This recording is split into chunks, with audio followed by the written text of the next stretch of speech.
Imaginez la situation.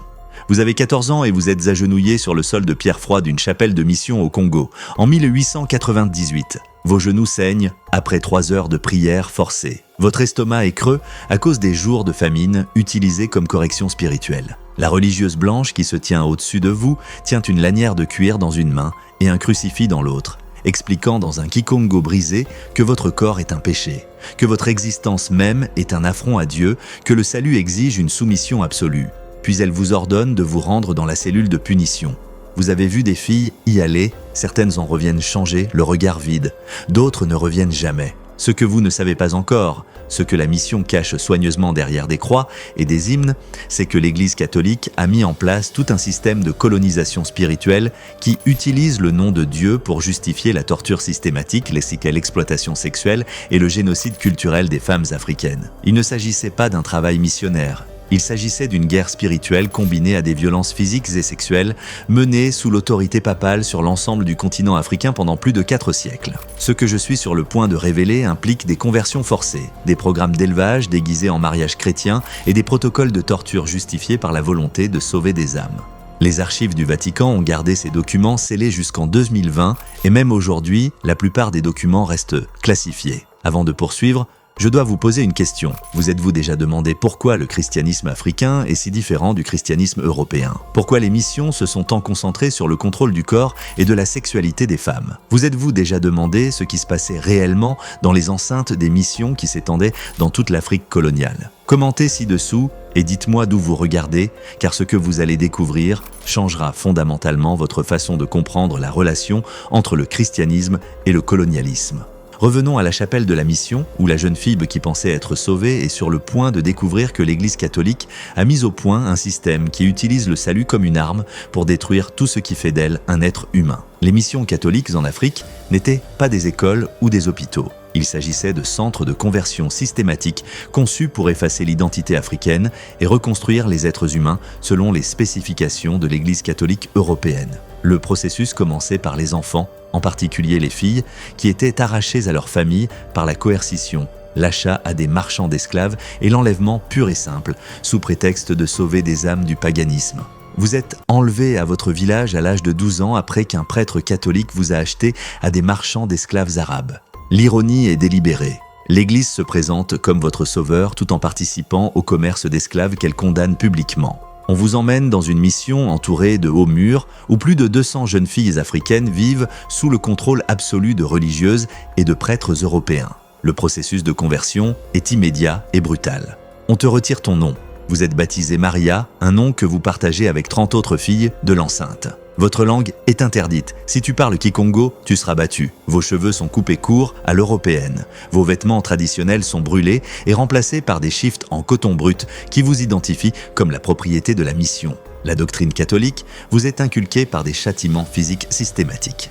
On vous oblige à mémoriser des prières en latin, une langue que vous ne comprenez pas. Si vous ne récitez pas correctement, vous devez vous agenouiller pendant des heures sur des grains de maïs séchés, une punition qui laisse des cicatrices permanentes sur vos genoux. On vous apprend que vos ancêtres brûlent en enfer, que les croyances de votre mère ont damné son âme, que tout ce qui concerne votre culture est démoniaque, la destruction psychologique est calculée. Vous êtes forcé de confesser des péchés que vous ne comprenez pas à des prêtres qui utilisent de la confession comme un outil de collecte d'informations sur la résistance d'autres filles. Le confessionnal devient une chambre d'interrogatoire où les prêtres consignent chaque pensée, chaque doute, chaque moment de la mémoire culturelle qui survit à leur effacement systématique. Le viol est accompagné d'une prière. Le père Benoît récite les Écritures tout en vous violant, présentant ces actes comme une purification spirituelle. Lorsque vous tentez de résister, il vous explique que la désobéissance à un prêtre est une désobéissance à Dieu lui-même, punie par la damnation éternelle. La manipulation psychologique est aussi dévastatrice que la violation physique. Votre violeur s'est positionné comme le gardien du salut, faisant de la résistance un péché mortel. Les abus se poursuivent pendant des mois. Vous êtes convoqué 2 ou 3 fois par semaine. Parfois, d'autres prêtres sont présents, observant, prenant des notes, discutant de vos réponses, comme si vous n'étiez pas humaine mais simplement un objet d'étude. Les prêtres lui ont enseigné que les femmes doivent se soumettre absolument à leur mari, que battre les femmes désobéissantes est une obligation biblique, que votre corps existe pour son usage et pour produire des enfants chrétiens. Le mariage est simplement une forme sanctifiée d'esclavage, la doctrine catholique fournissant les chaînes. On attend de vous que vous produisiez un enfant chaque année. La mission suit vos grossesses avec la même précision qu'elle suit les conversions et les baptêmes. La fertilité catholique est présentée comme une preuve de la bénédiction de Dieu sur le travail de la mission. Votre corps devient un outil de propagande, la preuve que les femmes africaines s'épanouissent sous la direction des chrétiens. En réalité, il s'agit d'une reproduction forcée justifiée par des interprétations tordues des Écritures. Les hôpitaux des missions ont mené des expériences médicales sur les femmes africaines sous couvert de soins de santé maternelle.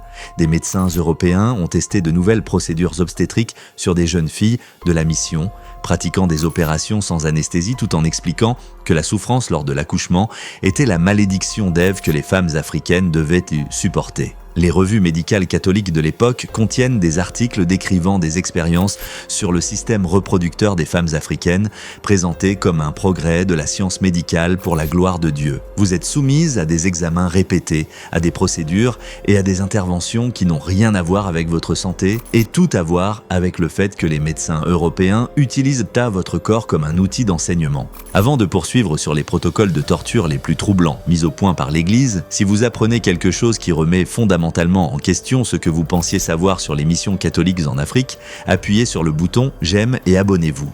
Et n'hésitez pas à commenter ci-dessous pour me faire savoir d'où vous écoutez. Ces histoires sont enfouies dans les archives du Vatican depuis plus d'un siècle et méritent donc d'être entendues dans le monde entier. Mais même les viols systématiques et la reproduction forcée n'étaient pas les pires aspects du système missionnaire catholique. Ce qui s'est passé dans les cellules de punition révèle les véritables profondeurs de la cruauté religieuse. Les missions catholiques ont mis au point des systèmes de torture élaborés, justifiés par des interprétations tordues des Écritures.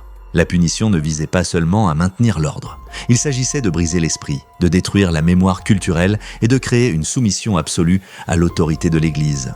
La torture était présentée comme une correction spirituelle, une souffrance nécessaire pour purifier l'âme et chasser le paganisme africain.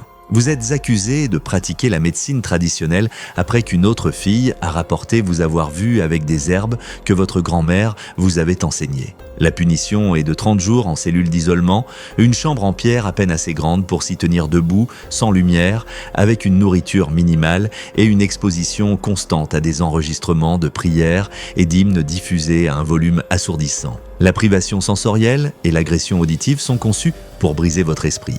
Les missions catholiques ont étudié les techniques de torture psychologique, documentant les méthodes les plus efficaces pour détruire la résistance tout en maintenant les victimes en vie. Les cellules d'isolement étaient des expériences visant à briser la conscience humaine, toutes justifiées par la nécessité de créer un espace permettant à la voix de Dieu d'atteindre les âmes corrompues. Dans l'obscurité, on perd la notion du temps. Les prières constantes deviennent une forme de folie.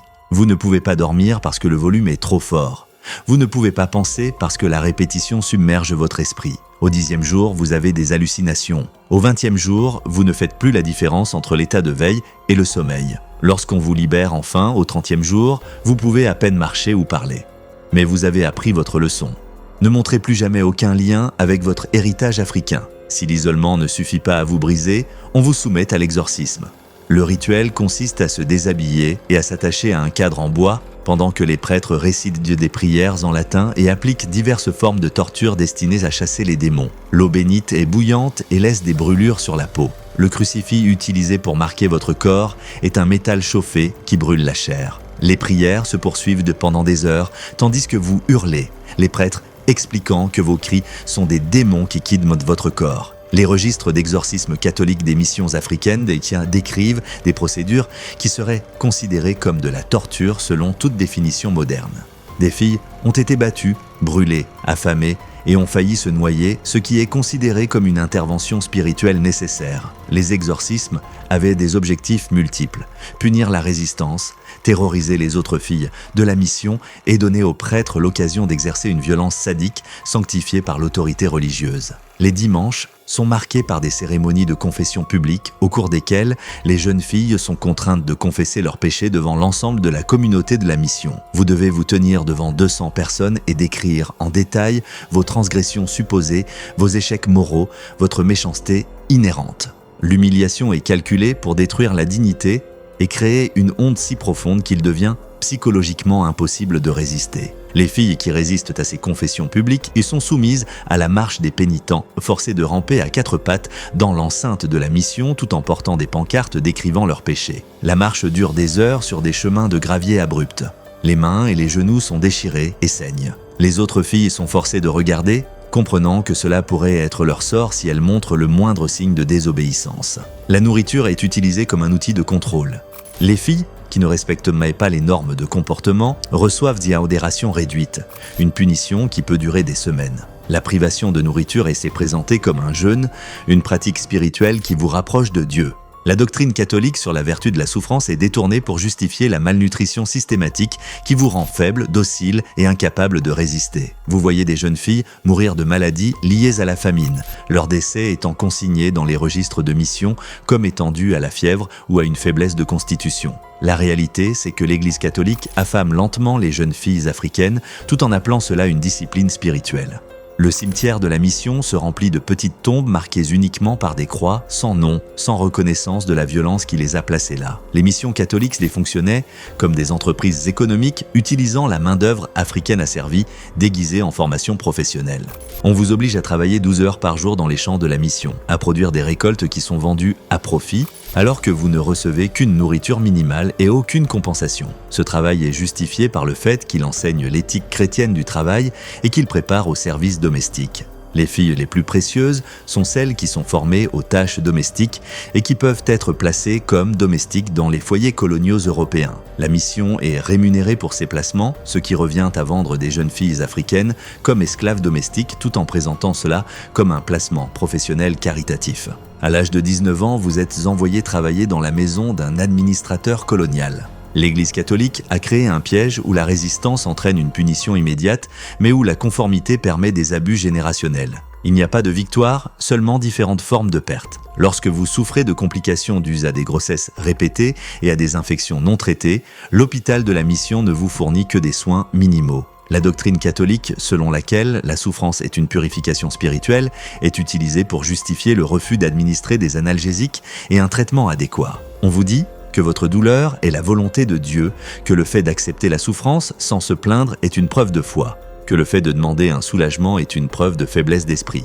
Les dossiers médicaux des missions montrent des taux de mortalité dramatiquement plus élevés pour les femmes africaines que pour les missionnaires européennes, bien que les femmes africaines soient les plus jeunes et en bonne santé. Cette disparité est expliquée par des différences constitutionnelles ou par le plan mystérieux de Dieu. En réalité, il s'agit d'une négligence médicale systématique qui permet à l'Église de faire travailler des femmes africaines jusqu'à la mort, tout en maintenant un déni plausible quant à la cause. Les archives du Vatican contiennent des milliers de rapports de missions africaines faisant état d'abus systématiques, mais ces documents sont restés scellés en vertu des protocoles de secret de l'Église jusqu'en 2020.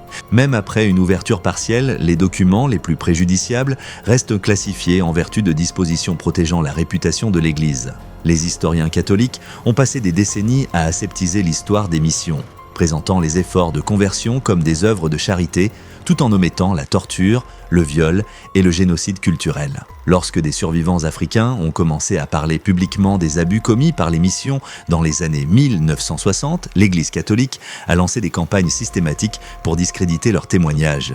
Les survivants ont été dépeints comme confus, vindicatifs ou influencés par la propagande anticatholique. Le pouvoir institutionnel et la richesse de l'Église lui ont permis de contrôler le récit, garantissant que la version aseptisée de l'histoire missionnaire domine la compréhension académique et populaire. Les enquêtes modernes révèlent que l'ampleur des abus était encore pire que ce que les survivants ont décrit. Les missions au Congo, en Ouganda, au Kenya et au Rwanda ont mis en œuvre des programmes systématiques d'exploitation sexuelle, de travail forcé et de destruction culturelle. Selon des estimations prudentes, plus de 500 000 jeunes filles africaines sont passées par les systèmes des missions catholiques entre 1880 et 1960, avec des taux de mortalité dépassant les 30%.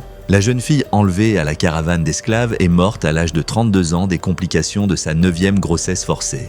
Les registres de la mission indiquent qu'il s'agit de Sœur Maria, servante dévouée du Christ, morte en grâce. Ils ne mentionnent pas qu'elle n'a jamais revu sa première fille, qu'elle a été violée par 3 prêtres différents, qu'elle a passé des années dans des cellules d'isolement pour s'être souvenue de la langue de sa mère. Son nom de naissance est perdu. Elle est enterrée dans une tombe anonyme avec des centaines d'autres femmes africaines dont l'Église catholique a tenté d'effacer l'histoire. L'enceinte de la mission où elle a souffert a été transformée en attraction touristique, où les visiteurs admirent la belle chapelle et apprennent la mission civilisatrice de l'Église en Afrique.